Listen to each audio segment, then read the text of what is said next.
हरे Krishna, Radhe Radhe. Gopu Madhav little world में आपका स्वागत है। सब कैसे हो? आई होप आप सभी अच्छे होंगे। आज पढ़ेंगे हम 34वां और 35वां अध्याय।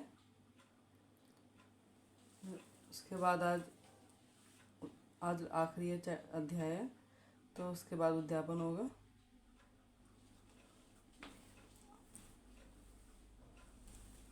फिर पूजा कर लेते हैं अभी।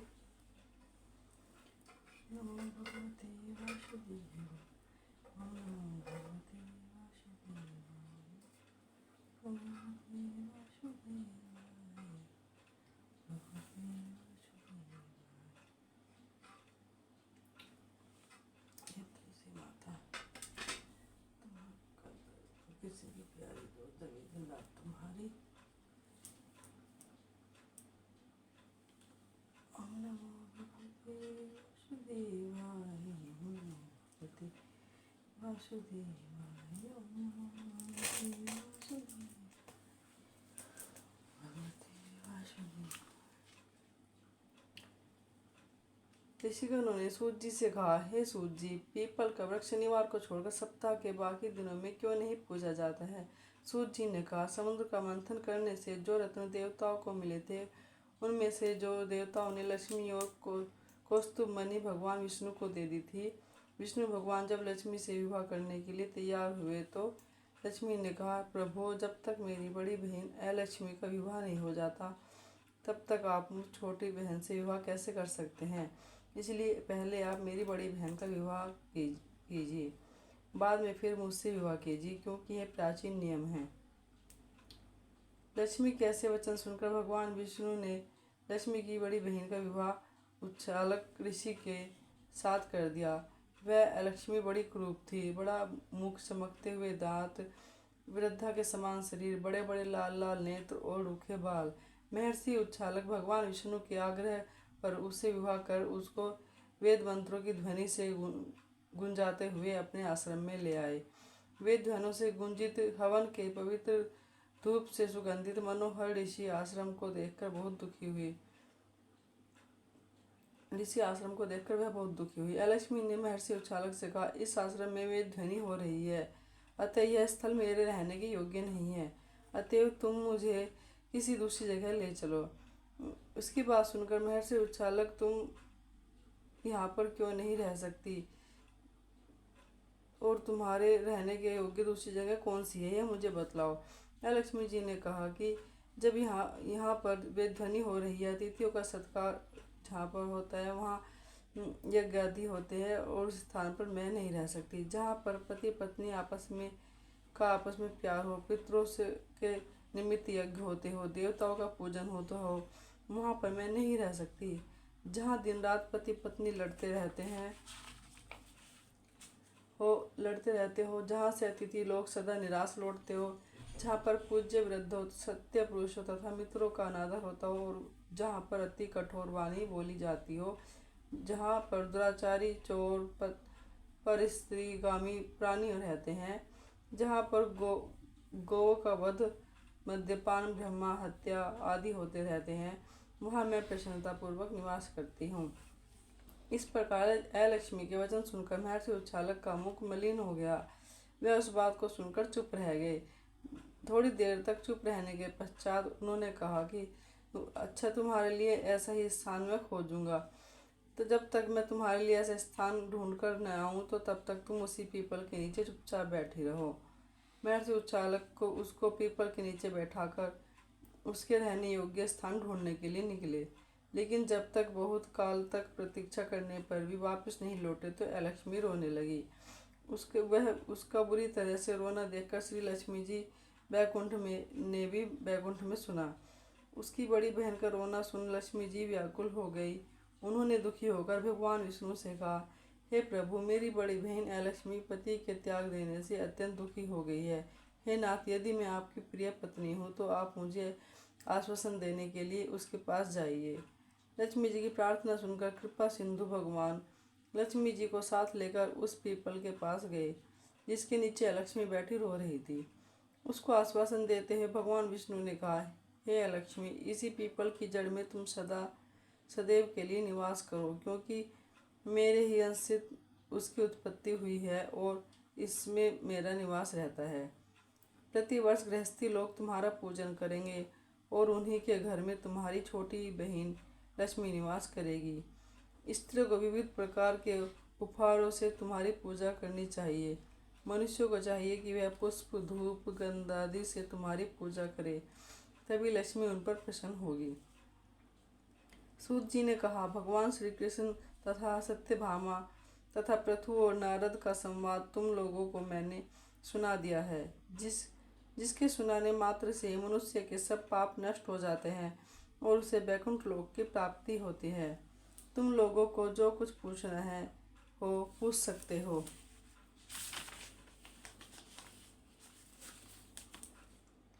और उसे मैं विस्तार पूर्वक कहूँगा। सूत जी की बात सुनकर शौनक आदि महर्षि ऋषि थोड़ी देर तक प्रसन्न चित्त वहाँ बैठे रहे। तत्पश्चात श्री बद्रीनारायण जी के दर्शन करने के लिए चले गए। जो प्राणी इस कथा को सुनता है और दूसरों को सुनाता है, वह इस संसार में संपूर्ण सुख प्राप्त करता है। अभी 35वां अध्याय शुरू करने जा रहे हैं।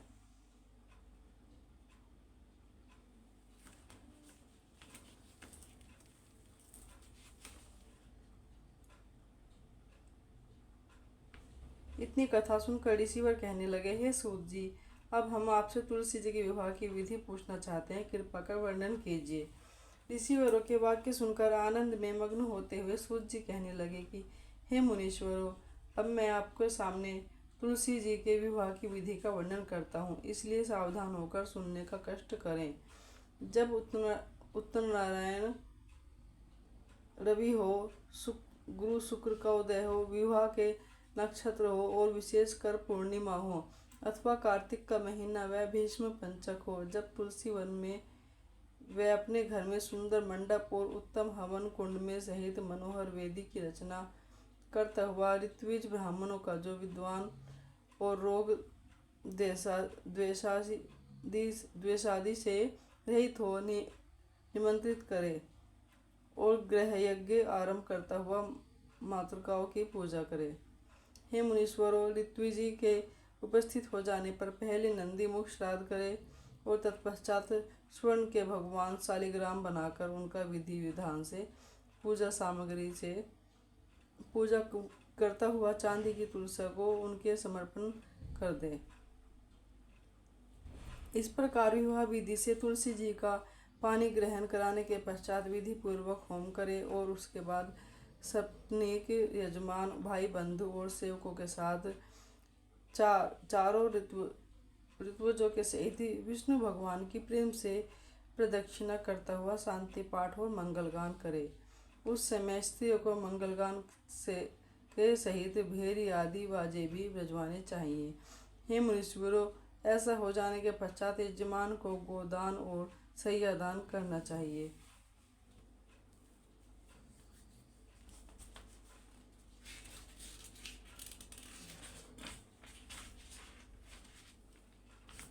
और ऋत्विजों को दक्षिणा देकर विप्र भोज और जाति भोजन कराना चाहिए। इतनी कथा सुनकर सूत जी कहने लगे, हे मुनीश्वरों, इस प्रकार जो मनुष्य श्रद्धा भक्ति से युक्त होकर शांति और संतोष को धारण करता है, विष्णु भगवान को जो तुलसी जी को समर्पण करता है, वह समस्त पापों से रहित होकर समस्त सारी संसारी सुखों को प्राप्त करता हुआ अंत में विष्णु पद को प्राप्त हो जाता है। इसमें संशय नहीं करना चाहिए। हे मनुष्यों, जिस प्रकार से तुलसी जी के विवाह की विधि बताई गई है, उसी प्रकार आंवला, शमी और पीपल की विवाह विधि भी समझनी चाहिए। कार्तिक मास के महीने में विवाह के दिन अथवा उनके प्रथम दिन प्रातःकाल नंदी मुख श्राद्ध और मातृयोग करने के गोधूली लग्न में यजमान स्नान करे और शुद्ध श्वेत वस्त्र पहनकर नित्य क्रिया के बाद मंडप के नीचे कुशासन पर पूर्व की ओर मुख करके बैठ जाए और तत्पश्चात आचमन और प्राणायाम करके संकल्प का उच्चारण करे। संकल्प पढ़ने के पश्चात पुष्प हाथ में लेकर गणेश जी पर चढ़ावे और तत्पश्चात स्वास्ति वाचन और पुण्यावाचन पढ़ता हुआ अथवा ब्राह्मणों द्वारा उच्चारण करता हुआ भगवान का ध्यान करे और तत्पश्चात धूप का कुशा द्वारा कलश के जल के छींटे लगाता हुआ निम्न वाक्यों का उच्चारण करे। शांति। ओम शांतिरस्तु पुष्टिरस्तु तुष्टिरस्तु वृद्धिरस्तु अविघ्नमस्तु आयुष्मानस्तु आरोग्यमस्तु शिवकर्म समृद्धिमस्तु वेद समृद्धिरस्तु शास्त्र समृद्धिरस्तु धन धान्य समृद्धिरस्तु इष्ट संपदरस्तु अष्ट अरिष्टि निरसनमस्तु यत पाप योग रोगमशु संब कल्याण तद प्रतिहत मस्तु यच्छ यत यस्त दस्त उत्तरे कर्म निर्विधे मस्तु उत्तरोत्तरा क्रिया शुभा शोभना संपन्ना तिथि करण मुहूर्ते नक्षत्र ग्रह लग्न संपदस्तु अर्थात शांति पुष्टि और पुष्टि बुद्धि आदि मुझे सर्वदा प्राप्त हो। इस प्रकार उच्चारण करता हुआ यजमान प्रार्थना करे कि तिथि करण मुहूर्त नक्षत्र और ग्रह और लग्न आदि देवता मेरे ऊपर प्रसन्न हो। देवता पांचाली प्रसन्न हो, दुर्गा पांचाली प्रसन्न हो, अग्नि पुरोग और विश्वदेवा प्रसन्न हो, इंद्र पुरोगा मरुदगण देवता प्रसन्न हो, महेश्वरी से लेकर उमा आदि माताएं प्रसन्न हो, वशिष्ठ आदि से लेकर सब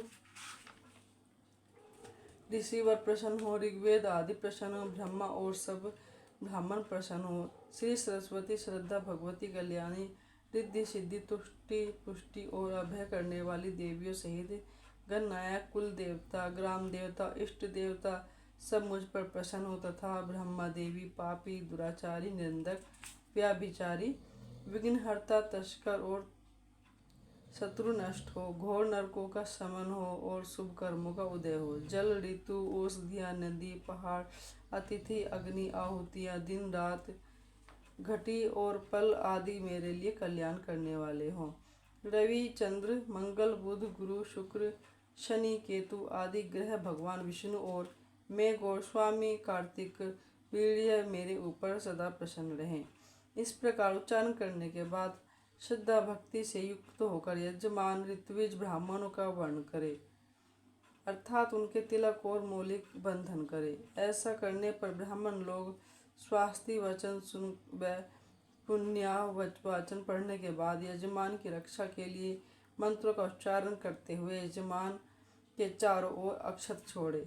इस तरह करने के बाद आचार्य जल का स्पर्श करने के यजमान के मूली बांधे और तिलक करे।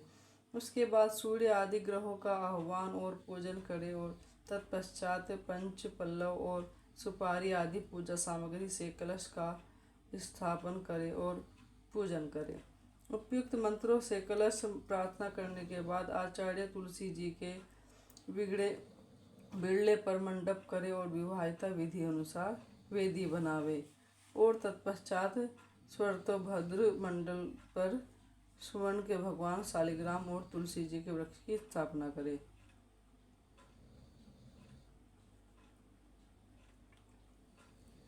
ओम इंदम विष्णु विचकर्मे त्रेतानिधे पदमय समूढ़मस्यसा सूरे ओम भूर्भुवस्वेहां गच्छ तिष्ठत।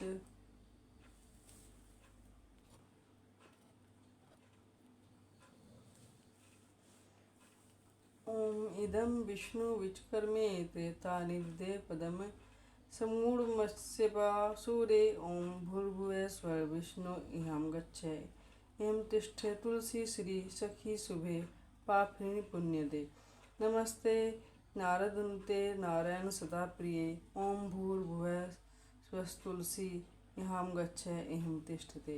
उपयुक्त मंत्रों से विष्णु भगवान जी और भगवती तुलसी का ध्यान करे और देश काल का उच्चारण करता हुआ सब प्रकार के विघ्न पाप और दुखों की शांति के लिए तथा श्री विष्णु भगवान की प्रीति के लिए यजमान द्वारा पूजा सामग्री से श्री विष्णु जी का और तुलसी जी का पूजन करावे। बाद में पुष्पांजलि समर्पण करता हुआ आचारानुसार श्री कृष्ण प्रतिमा के सम्मुख तुलसी जी की प्रतिमा करके मंगलगान और अन्य सुगंधित पदार्थों ग्रहण कर प्रतिमाओं का उष्मोदक जल के छींटे लगाता हुआ वस्त्र एक गोपीत केवल विष्णु जी के लिए चरण पुष्प चंदन पुष्पहार और आभूषणों का घंटावादन के सहित विष्णु में तुलसी जी के कंकण बंधन करता हुआ हाथ जोड़कर प्रार्थना करावे। तत्पश्चात एक हाथ में लंबी चौड़ी एक चौरस बनी हुई वेदी कुशाओं से साफ करते हुए अर्थात उस पर पड़े हुए चशनादिकों को हटाकर उन कुशाओं को ईशान दिशा में छोड़ दे। इसके बाद गोबर से उस वेदी को लीपकर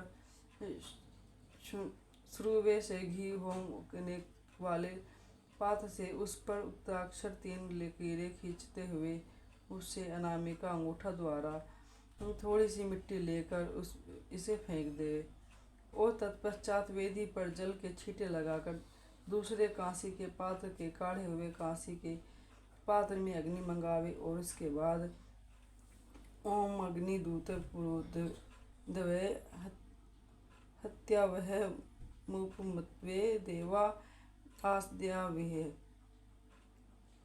उपयुक्त मंत्र से प्रार्थना करते हुए उसकी अग्नि की रक्षा के निमित्त कुछ सुविधा दे वेदी पर जल के छींटे लगा दे।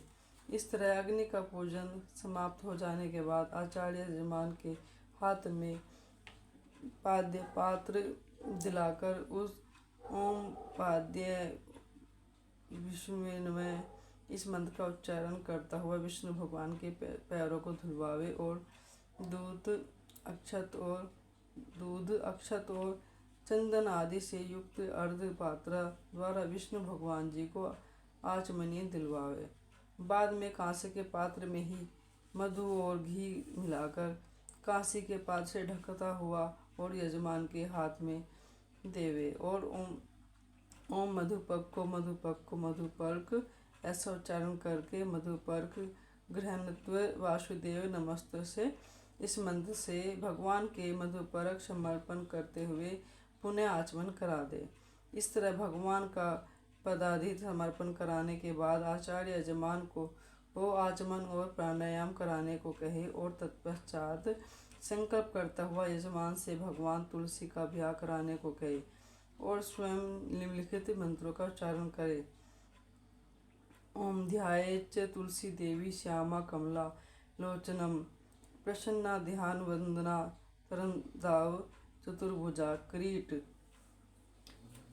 हार के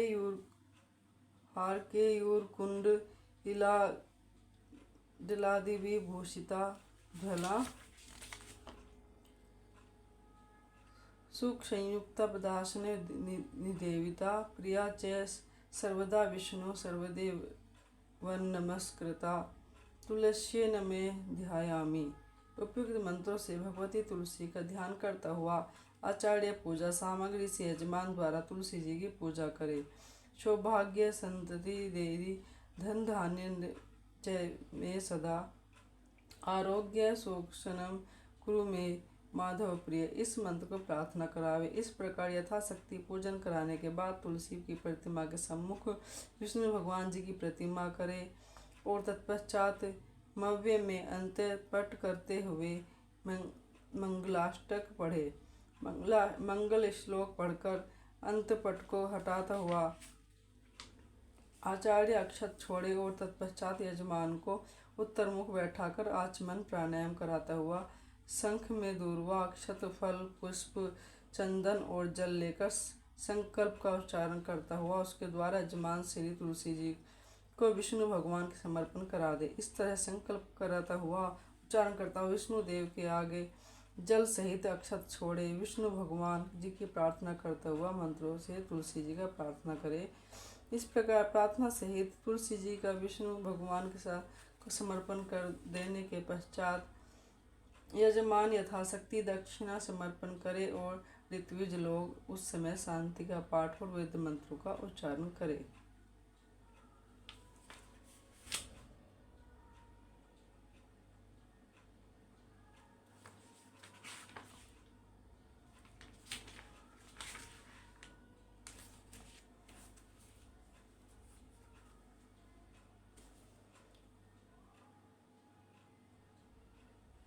ये कुसकुंडी का हवन है। शांति पाठ हो जाने के बाद यजमान एक ब्राह्मण बनाकर उसका पूजन करता हुआ उसका तिलक करे और मोली बांधे। तत्पश्चात अग्नि में दक्षिणा दिशा में शुद्ध आसन बिछाकर पूर्व की ओर मुख कर कुशाव को उस पर रखते हुए ब्रह्मा की अग्नि की परिक्रमा कराकर आसन पर विराजमान होने के लिए उनकी प्रार्थना करें और तत्पश्चात आप मेरे यज्ञ कर्म कराने के लिए ब्रह्मा बनिए ऐसा उच्चारण करता हुआ एक प्राणिता पात्र व सराय लेकर उसके कुशाव से ढक दे और उसके बाद उसे ब्रह्मा को दिखाकर नीचे कुछ बिछाता हुआ उसे अग्नि से उत्तर की ओर स्थापित करे।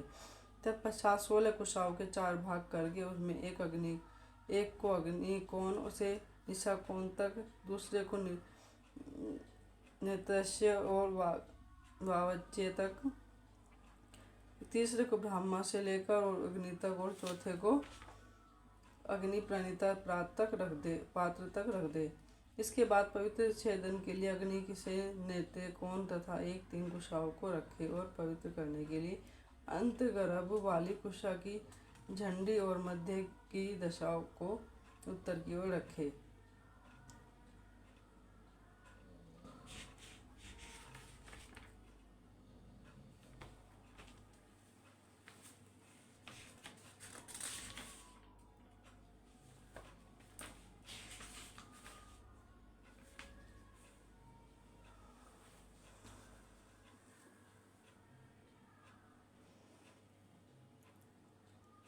ऐसा हो जाने के पश्चात प्रोक्षणी पात्र, जल से भरी हुई सुराही, घी का बर्तन, 13 बंटी हुई बेनी रूप 3 कुशा प्रादेश पात्र, लगभग 4 अंगुल लंबा 3 समीदा जाट की लकड़ी और सुरवा, घी होमने का चमचा और हवन सामग्री उत्तर में रखता हुआ पूर्ण पात्र चावलों से भरा हुआ पात्र स्थापित करके, परंतु ये सब चीज़ें पवित्र छेदन कुशाओं से पूर्ण दिशा की ओर क्रम में रखी जानी चाहिए। ऐसा हो जाने के पश्चात पवित्र छेदन की कुशाओं से पवित्र छेदन करता हुआ पात्री बनावे और तत्पश्चात पवित्री सहित हाथ में से प्रणीता का जल 3 बार प्राक्षणी पात्र में डाले। उसके बाद अनामिका और अंगूठे से पवित्री बनाकर पहनकर प्रणीता के जल को 3 बार ऊपर उछालती हुई प्रणीता के जल से प्राक्षणी के और प्रोक्षणी जल से पवित्री द्वारा अन्य वस्तुओं के छींटे लगावे। पुनः अग्नि और प्रणीता के बीच में प्रोक्षणी बनाकर घी के बर्तन को आंच पर रख देवे। उसके बाद एक जलता हुआ तरण लेकर घी को चारों ओर से भली प्रकार देखता हुआ उस तिनके को अग्नि में छोड़ दे। इसके बाद प्रोक्षणी के जल से अग्नि के चारों ओर छींटे दे और सुए को अग्नि में तापता हुआ समार्जन कुशाव से उसके सम्मुख भाग को बाहर भीतर से साफ करे। तत्पश्चात प्रणीता के जल से सुए के छींटे लगाता हुआ और उसे अपनी ब्रह्मा की दाहिनी ओर रख दे। इस प्रकार सुए को रख देने के पश्चात घी के पात्र को अग्नि पर से उतारे और उसके बाद रखे हुए घी को थोड़ा 3 बार ऊपर उछालता हुआ उसमें गिरी हुई अशुद्ध चीज़ों को बाहर निकाले और पुनः 3 बार उसी प्रकार घी को छोड़ता हुआ ऊपर उछालता हुआ उसको साफ करे। तत्पश्चात आचार्य कुशाव को हाथ में लेकर खड़ा हो जाए और मन में प्रजापति का ध्यान करता हुआ घी में भिगोई हुई 3 समिधाओं के सहित तो चुपचाप अग्नि में छोड़ देवे और उसके बाद बैठकर प्रोक्षणी के जल को पवित्र के से चारों ओर घुमाता हुआ प्रणीता पात्र में पवित्रा रख दे। इसके बाद दाहिना गोड़ा नीचा कर अपने ब्रह्मा के बीच में कुशाव को रखता हुआ निम्नलिखित मंत्रों से सूर्य को घी की आहुतियाँ देता हुआ और जावे और आहुति से बचा हुआ सूर्य का घी प्रोक्षणी पात्र में छोड़ता हुआ जावे। इस प्रकार उपयुक्त मंत्रों से आहुतियाँ देकर अग्नि को प्रोक्षण करता हुआ ओम नमो भगवते वासुदेवाय इस द्वारा द्वासदेव स्वयोक्षर ओम नम अग्ने स्विष्ट कृते स्वाहा इकामग्ने स्वष्टि कृते स्वाहा इस मंत्र से स्वष्टि कृते होम करता हुआ यजमान को सहस्रव प्रसन्न आसन स्वरूप के लगा हुआ घी का और आचमन कराकर संकल्प द्वारा उसके ब्रह्मा को दक्षिणा सहित पूर्ण पात्र दिलवा दे और स्वयं स्वस्ति प्रति वचनम इस मंत्र का उच्चारण करे।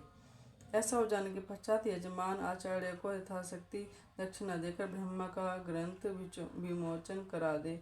उसके बाद आचार्य ओम सुमित्रायाम में आप उद्धव संतु इस मंत्र को पवित्र ग्रहण पर प्रणीता के जल से यजमान का अभिषेक करे और ओम दुमित्रियास्तमे संतुमाश्मान और देशीट द्विष में इस मंत्र का उच्चारण करता हुआ प्रणीता को ईशान दिशा में मोदी भर दे। इसके बाद हवन वेदी के चारों ओर बिखरी कुशाओं को घी में भिगोकर ओम देवागतु विदोगतु वित्वागति यम देव यहाँ स्वाहक वातेदा इस मंत्र का उच्चारण करे अग्नि में छोड़ता हुआ इस मंत्र से अग्नि में प्रवाहित देवे। इस प्रकार पूर्णाहुति देने के बाद आचार्य आसन पर बैठ जाए। उसके बाद सुरुवे से भस्म लगाकर दाहिने हाथ से अनामिका के अग्रभाग से निम्नलिखित मंत्रों द्वारा यजमान को तिलक करे। ओम त्रायुष जमगयने इसके ललाट पर ओम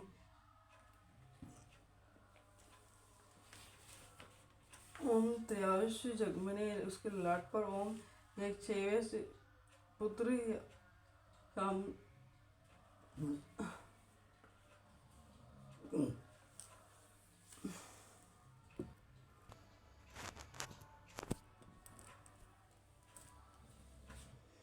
ओम वक्षवे पुत्र आयुष इसमें दक्षिण कंधे के मूल में ओम तन्नो आयुष अस्तु अस्त्रायुषम इसमें हृदय में हो जाने के बाद यजमान प्रदक्षिणा करे और शांति पाठ तथा बाजे गाजे के सहित पूजा विधि विष्णु तुलसी का पूजन करता हुआ गुरुजनों को नमस्कार करे।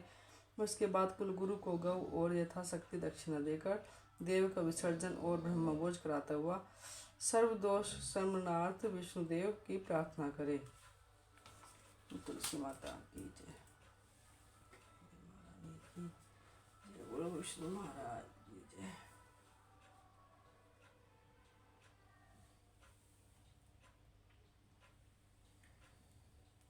तुलसी माता भगवान।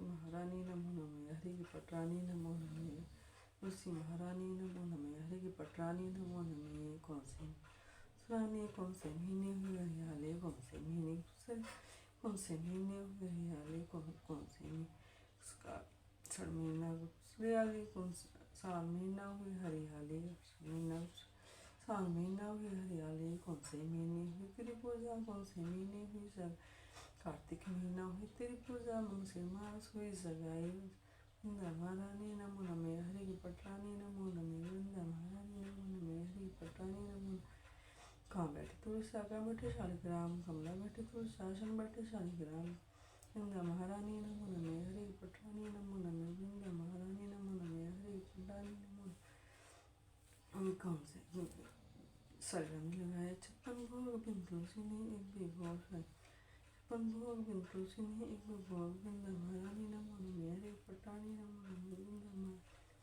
पटरानी नमो नमः। तुलसी माता की बोल अम्बे माता की विष्णु भगवान की जय।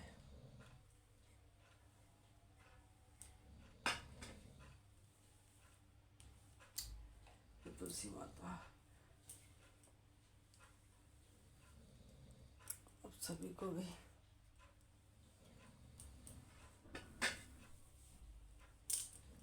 आज का भी अध्याय हमारे खत्म होते हैं और अब इसके बाद अभी उद्यापन होएगा। आज उद्यापन करना है। जो भी कार्तिक स्नान कर रहे हैं कार्तिक के व्रत कर रहे हैं उद्यापन जरूर करना है। ब्राह्मणों को भोज कराना है और दान दक्षिणा देना है उनको। तो अगर आपको वीडियो अगर पसंद आई हो तो उसको लाइक और शेयर करें और चैनल को सब्सक्राइब करें। के लिए राधे राधे।